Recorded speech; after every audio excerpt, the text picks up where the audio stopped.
আসসালামু আলাইকুম। পৃথিবীর যে যে প্রান্ত থেকে দেখছেন এবং শুনছেন সবাইকে শুভেচ্ছা জানাচ্ছি। বাংলাদেশে সবচেয়ে আলোচিত বিষয় হচ্ছে, এখন মানুষ আলোচনা করছে একটা বিষয় নিয়ে, যেহেতু মহাজন ইউনূস ঘোষণা করেছেন যে আগামী 4-5 দিনের মধ্যেই নির্বাচনের তারিখ ঘোষণা করবেন। আসলে কি আদৌ বাংলাদেশে কোনো নির্বাচন হবে বা নির্বাচনের তারিখ ঘোষণা করবে, এটি নিয়ে মানুষের মধ্যে জল্পনা কল্পনা হচ্ছে। আর বেশি জল্পনা কল্পনা হচ্ছে বিকজ ইউনূস এক এক সময় এক এক কথা বলছেন।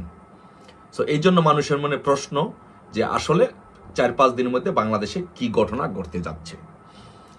আসলে কি 4-5 দিনের মধ্যে কোনো ঘটনা ঘটতে যাচ্ছে? হ্যাঁ, আসলে আগামী 4-5 দিনের মধ্যে, বর্তমানে রাজনৈতিক প্রেক্ষাপট বিশ্লেষণ করে মনে হচ্ছে যে আগামী 4-5 দিনের মধ্যে বাংলাদেশে কিছু ঘটতে যাচ্ছে। কেন ঘটতে যাচ্ছে? দেখেন, ইউনূস বাংলাদেশের মানুষকে কিভাবে মেটিকুলাস ডিজাইনের মাধ্যমে একের পর এক এই দেশের রাজনৈতিক দলগুলোকে এবং বাংলাদেশের জনগণকে কিভাবে ধোঁকা দিয়ে যাচ্ছে দেখেন।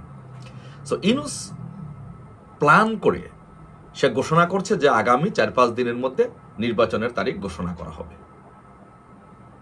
আর এই দিকে 3রা আগস্ট এনসিপি কেন্দ্রীয় শহীদ মিনারে জুলাই সনদ আদায়ের দাবিতে সমাবেশ ডেকেছে। তার মানে 4-5 দিন মানে হচ্ছে 3রা আগস্ট পর্যন্ত সময়টা নেওয়া হয়েছে। 3রা আগস্ট যদি এনসিপি যে সমাবেশ ডেকেছে, যে কেন্দ্রীয় শহীদ মিনারে জুলাই সনদ আদায়ের দাবিতে যে সমাবেশ ডেকেছে, এই সমাবেশ গিয়ে কি হবে, তাদের দাবি দাওয়াগুলো কি, তারা কি করতে চায়।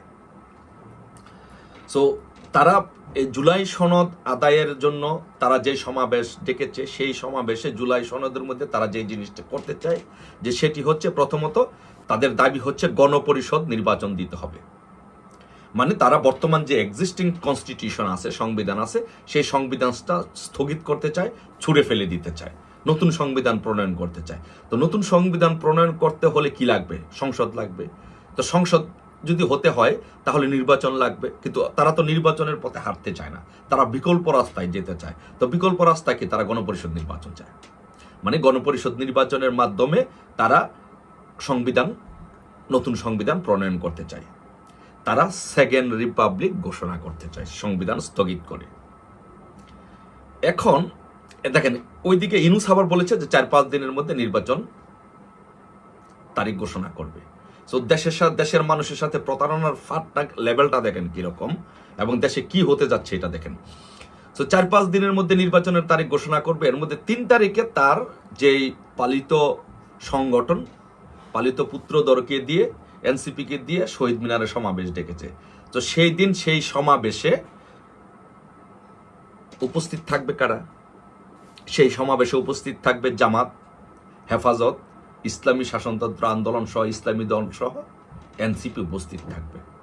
এখন ওই সমাবেশে এনসিপি যদি জামাত, হেফাজত, ইসলামী আন্দোলন তাদেরকে নিয়ে কয়েক লক্ষ লোক নিয়ে ওইখান থেকে ঘোষণা দেয় যে গণপরিষদ নির্বাচন দিতে হবে, জুলাই সনদ ঘোষণা করতে হবে, সেকেন্ড রিপাবলিক ঘোষণা করতে হবে এবং নতুন সংবিধান প্রণয়ন করতে হবে, এর আগে কোনো নির্বাচন নয়, তখন ওই সময় ওইরকম, যেমন মনে করো আওয়ামী লীগের নিষিদ্ধর দাবিতে যেমন শাহবাগে জামাত, শিবির, ইসলামী দলগুলোকে জড়ো করে মাস্টার যমুনার দিকে রওনা করা হয়েছে, একদম জনগণের চাপে, একদম ওই ইসলামপন্থীদের চাপে ইউনূস আওয়ামী লীগ নিষিদ্ধ ঘোষণা করে দিয়েছে। একইভাবে একই কায়দায় 3 তারিখে জামাত, হেফাজত, ইসলামী আন্দোলন সহ ইসলামী দলগুলোকে নিয়ে এনসিপি শহীদ মিনারে সমাবেশ করে ঘোষণা দিবে যে আজকে থেকে সংবিধান স্থগিত করতে হবে, সেকেন্ড রিপাবলিক ঘোষণা করতে হবে, গণপরিষদ নির্বাচন দিতে হবে। বাংলাদেশে কোনো সংবিধান নেই, বাংলাদেশের সংবিধান স্থগিত ঘোষণা করা হলো। কিন্তু বিএনপি তো সংবিধান পরিবর্তন চায় না, বা বিএনপি সংবিধান স্থগিত চায় না, গণপরিষদ নির্বাচন চায় না, সেকেন্ড রিপাবলিকও চায় না। এখন কি হবে? এখন তাহলে বিএনপিকে ইসলামিক দলগুলো এবং এনসিপির সাথে একটা মুখোমুখি অবস্থান এমনভাবে দাবি করানো হলো, এমনভাবে দাঁড় করানো হলো যে ইউনূস ঘোষণা করবে। দেখেন, ইউনূস মেটিকুলাস ডিজাইনের মাধ্যমে আপনাদের সাথে, আমাদের সাথে, দেশের জনগণের সাথে প্রতারণার লেভেলটা কতটুকু দেখেন। সো সে বলবে যে আমি 4-5 দিনের মধ্যে নির্বাচন তারিখ ঘোষণা করার জন্য প্রস্তুত ছিলাম। আমরা বলেছি 4-5 দিনের মধ্যে নির্বাচন ঘোষণা করব, কিন্তু এদেশের জনগণ জুলাই আন্দোলনের নেতৃবৃন্দ তারা চায় না যে নির্বাচন হোক, গণপরিষদ নির্বাচন ছাড়া, সেকেন্ড রিপাবলিক ঘোষণা ছাড়া, নতুন সংবিধান প্রণয়ন ছাড়া তারা এদেশে কোনো নির্বাচন চায় না। তো জনগণের দাবি তো আমি উপেক্ষা করতে পারি না। মানে ইনুস তার পালিত পুত্রদেরকে, পালিত সংগঠন এনসিপিকে দিয়ে এবং ইসলামিক দলগুলোকে দিয়ে একটা সমাবেশের মাধ্যমে মার্চ টু যমুনা এরকম একটা আন্দোলন ঘোষণা করে সে বলবে যে তাদের দাবির মুখে আমি নির্বাচন স্থগিত করতে বাধ্য হয়েছি। তার মানে আপনি তাকে আর দোষারোপ করতে পারছেন না। প্রতারণার লেভেলটা মেটিকুলাস ডিজাইনের লেভেলটা আপনারা দেখেছেন তো যে কোন দিকে যাচ্ছে। এখন আসেন রাজনৈতিক আলোচনা আসেন। সে যে প্রতারক, ইনুস যে প্রতারক, এটা দেশবাসী জানে। সেই কাজ, এই ধরনের কাজগুলো সে করাবে।